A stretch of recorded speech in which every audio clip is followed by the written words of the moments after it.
One, two, three. Hey everybody, it's Audrey.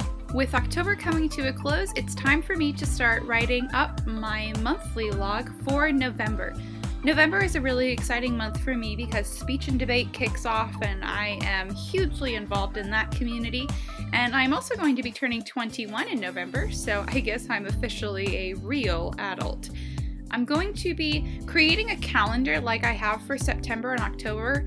And something that I found is pretty difficult for me is actually keeping my lines even. And by that I mean taking up the same amount of space for each object, whether it be a column or a box. And I think that's because of the lines in my paper. So while I love my Buffalo journal just because it's super affordable, I do plan on using some variety of gridded paper for next year's bullet journal just because it's just probably going to be easier for me, I suspect. So for the month of November, I set up my calendar, and then I'm going to take this calendar that I got from my work and transfer the important days into my bullet journal. This is so I don't have to carry a real calendar. I have everything I need right here in this monthly log.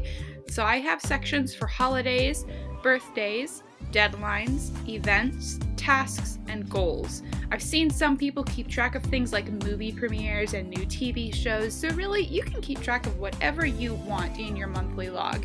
This is just what works best for me, so be sure to adapt the bullet journal system to your own needs.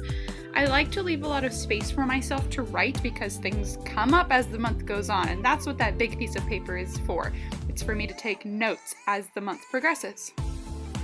So once I set up the traditional monthly log, I got a wonderful idea from Boho Berry.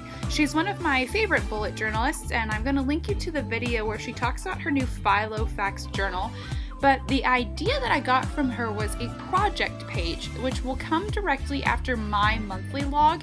And it's essentially where you break a project up by giving the project a name, establishing what your goals are going to be, when the target for completion is, and then a checklist for all of the little steps you can take to make the project be completed.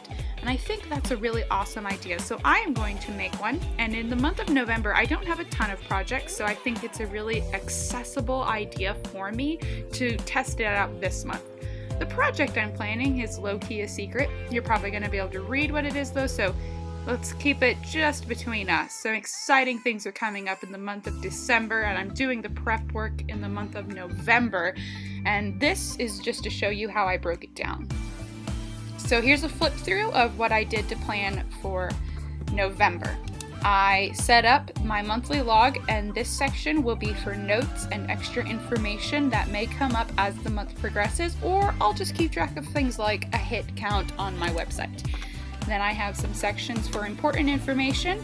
And finally, I set up a project page to help myself manage those all-important projects that are coming up.